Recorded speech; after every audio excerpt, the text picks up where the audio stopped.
Welcome back, everyone. Today we are taking a deep dive into Google Cloud Computing. It's a topic I've been wanting to dig into more myself. There's a lot of buzz, but also a lot of jargon that's easy to get tripped up on. Yeah, you're right about that. And it's one of those things that feels huge, Yeah. like it impacts everything, but in this kind of invisible way. Exactly. So, to really wrap our heads around it, we're doing things a little differently this time. We've got two sources, kind of like two sides of the same coin. I like that. What are we working with? So first up, we've got a peek into Allison, that online learning platform. They've got this free course, Google Cloud Computing Foundation. Sounds pretty straightforward. Foundations. Yeah, that makes Yeah. sense. Get the basics down. Exactly. But what's interesting is how Allison frames it. They're not just talking about the tech, they're emphasizing career growth, Hmm. skills you can actually use. Smart move. Yeah. People want to know their investment, even if it's just time, Yeah, is going to pay off. absolutely. And that leads us to source number two, Wikipedia's breakdown of Google Cloud Platform itself, or GCP as the cool kids call it. So we're going from the how can this help my career angle Mhm. to the okay, what is this thing? Deep dive. You got it. And Wikipedia does not disappoint. Did you know GCP is actually a suite of over 100, yes, you heard that right, 100 cloud computing services? Wow, over 100. Okay, I'm starting to see why people get overwhelmed. Right. But here's the kicker. It all runs on the same infrastructure as Google's heavy hitters. I'm talking Search, Gmail, even Docs. That's some serious power behind it. Whoa. Okay, now that's impressive. It's like the engine that runs, what, half the internet, and businesses, even individuals, can tap into that. Apparently so. Huh. But let's not get ahead of ourselves. Let's back up to Allison's course for a second, because one thing it promises to do is demystify the cloud. Which, let's be honest, is a great place to start. We throw that term around so much, but do we really get what it means? Right, like, I know it's not about fluffy white things in the sky, but beyond that, it'd be good to have a solid understanding before we dive into the nitty-gritty of GCP. Absolutely. Because if we're talking about over 100 services, we need some serious mental scaffolding. It's like you don't just build a skyscraper without a blueprint. Exactly. So let's start with the foundation. What exactly is the cloud? And what makes Google's approach so unique? So we've got the cloud, this vast digital landscape, and then Google Cloud Platform, or GCP, sitting within it. But it's more than just a dot on the map, right? From what we've gathered, it sounds like GCP is more like a sprawling digital metropolis. That's a great way to put it. And just like any city, GCP has its own distinct neighborhoods, each specializing in different services. You've got your industrial districts, your financial centers, your bustling marketplaces, all interconnected and humming with activity. Okay, I love that analogy. But for those of us who are new to this city, it would be helpful to have a guided tour. So where do we start?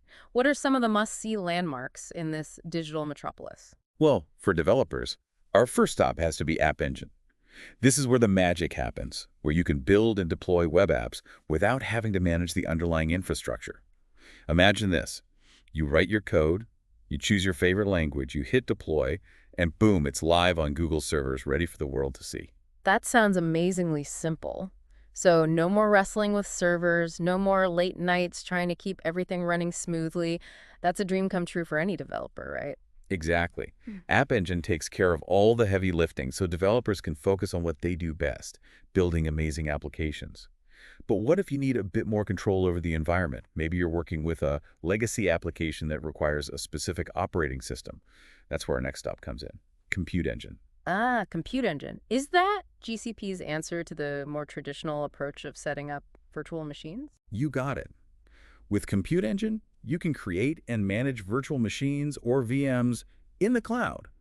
It's like having your own personal data center, but without the hassle of actually maintaining physical hardware. So it's like renting a digital apartment instead of buying a whole house. You still have your own space, but you don't have to worry about mowing the lawn or fixing the roof. Exactly. And just like you can choose different sizes and configurations for your apartment, you can customize your VMs on Compute Engine to meet your specific needs.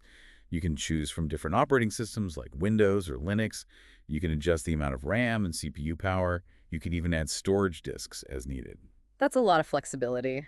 But let's be honest, not everyone wants to manage their own VMs, even if they are virtual.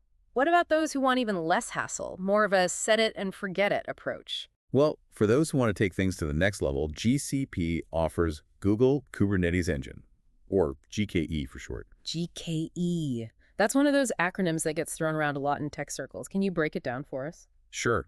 Kubernetes is an open-source platform for automating the deployment, scaling, and management of containerized applications.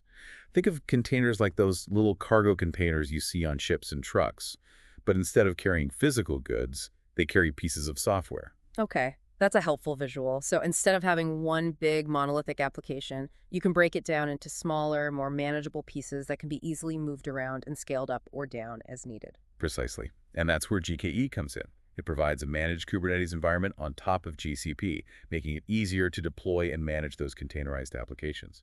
So it's like having a whole fleet of those little cargo containers, and GKE is the logistics company that makes sure everything gets where it needs to be, on time and on budget. Exactly. But let's not forget about the data.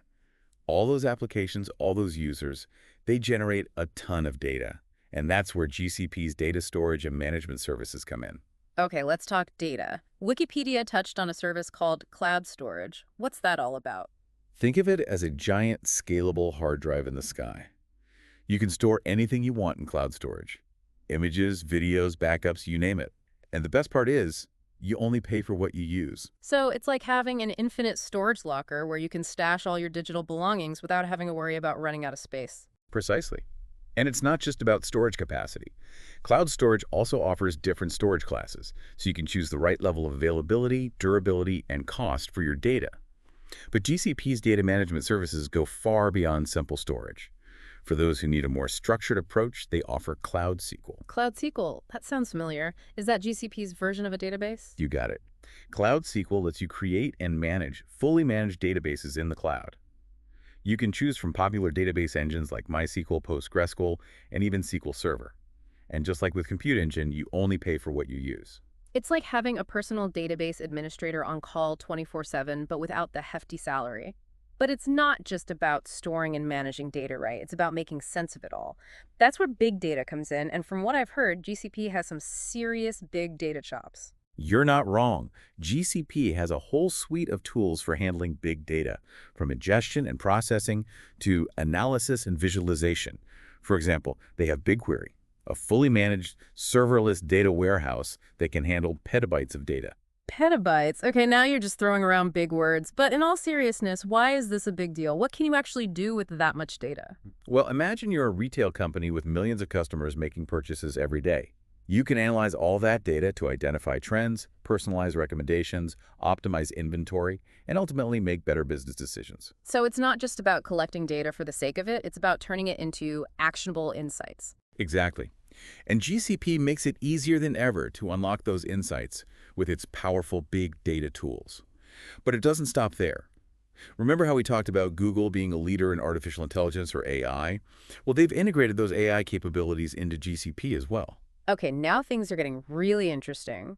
What kind of AI magic can we expect from GCP? Well, they have a service called Cloud Auto ML, which makes it incredibly easy to build and deploy custom machine learning models without writing a single line of code. Wait, hold on, no coding required. So even someone without a PhD in computer science can build their own AI. That's the beauty of Cloud Auto ML. It democratizes access to AI and makes it possible for anyone to leverage its power. But GCP's AI capabilities go even deeper than that. For those who need raw processing power for their machine learning workloads, they offer Cloud TPU. Cloud TPU, another one for the acronym glossary. What's so special about this one? TPU stands for Tensor Processing Unit, and it's a custom-designed chip that's specifically optimized for machine learning tasks. It's like giving your AI a turbo boost, allowing it to process massive amounts of data at lightning speed. So it's like Google is sharing its secret weapon for building cutting-edge AI applications. This is getting a little too sci-fi for me, but let's bring it back down to earth for a second. With all this talk about global data, powerful computing, and AI, where is all of this actually happening? Is it just some nebulous cloud out there? Not at all. GCP has a massive global infrastructure with data centers strategically located all over the world. And when you deploy something on GCP, you get to choose where it lives within that global network. Okay, so Wikipedia mentioned something about regions and zones. How does that work exactly? Think of regions as geographical areas, like continents or countries, and zones as specific locations within those regions. For example, GCP has a region in North America. And within that region, there are multiple zones, such as Iowa, South Carolina, and Oregon. When you deploy an application or store data on GCP, you can choose which region and zone you want it to be located in. So it's like choosing the right real estate for your digital assets. You want to be close to your customers to minimize latency, ensure the best possible performance. Exactly. And with GCP's global reach, you can ensure that your applications and data are always available no matter where your users are in the world. This is all starting to come together now, but I have to admit I'm feeling a bit overwhelmed by the sheer scale and complexity of GCP. There are so many different services, so many options, so many things to consider. Where do you even begin? It can definitely feel like drinking from a fire hose at times, especially when you're first starting out. That's why it's important to remember that you don't have to learn everything at once. Start with the basics, identify the services that are most relevant to your needs, and gradually build up your knowledge and skills over time. That's good advice. It's like exploring a new city. You don't try to see everything on the first day. You pick a neighborhood, you wander around, you get a feel for the place. And as you become more familiar, you can venture out further and explore new areas. Exactly. And just like exploring a new city, exploring GCP can be an exciting and rewarding experience. It's like being handed the keys to a digital wonderland with endless possibilities. But with great power comes great responsibility, right? How do we ensure that we're using this technology responsibly and ethically? It's like we've been given this incredible toolbox, but we have to be mindful of what we build with it. Absolutely. It's not just about the technology itself, it's about the people behind it, the choices they make, and the impact those choices have on the world around us. And that brings us back to something we touched on earlier, this idea of GCP democratizing access to technology. It's not just about giving big corporations more power, it's about leveling the playing field for smaller businesses, startups, even individuals. Exactly. Remember how we talked about GCP's flexible pricing model, where you only pay for what you use? That's a game changer for smaller players who might not have the resources for massive upfront investments in hardware and infrastructure. It's like the difference between renting a studio apartment and buying a mansion. You get the flexibility to scale up or down as needed without breaking the bank. But let's shift gears a bit and talk about trust, because let's face it, when you're using a service like GCP, you're essentially putting your digital life in Google's hands. Your data, your applications, your entire business, it's all running on their infrastructure. How can businesses be sure that their information is safe and secure? That's a valid concern, and it's one that Google takes very seriously. They have a whole team of security experts working around the clock to protect their infrastructure and their customers' data. They also have a robust set of security features and compliance certifications that meet the highest industry standards. So it's not just about trusting Google's good intentions. It's about trusting their track record, their expertise, and their commitment to security. Precisely. And they're transparent about their security practices, too. They publish regular security reports and provide detailed documentation on their security features so that customers can make informed decisions about how to best protect their data. But security is just one piece of the puzzle. When we talk about responsible technology, we also need to consider its impact on society, on the environment, on the future as a whole. That's a whole other layer of complexity, but an important one nonetheless. Do you think GCP is doing enough to address these broader societal concerns? I think they're making strides in the right direction. They've committed to using 100% renewable energy for all their operations by 2030, and they're investing heavily in initiatives that promote digital literacy and inclusion. But there's always more that can be done, both by Google and by the wider tech industry. Absolutely. It's a shared responsibility. But let's bring it back to our listeners for a moment. We've covered a lot of ground in this deep dive, from the technical intricacies of GCP to the broader ethical implications of cloud computing. What are some key takeaways that our listeners can walk away with today? Well, first and foremost, I hope they come away with a better understanding of what Google Cloud Platform is, what it can do, and how it's changing the technology landscape. It's more than just a buzzword. It's a powerful platform with the potential to revolutionize the way we live, work, and interact with the world around us. Exactly. And it's not just for tech giants either.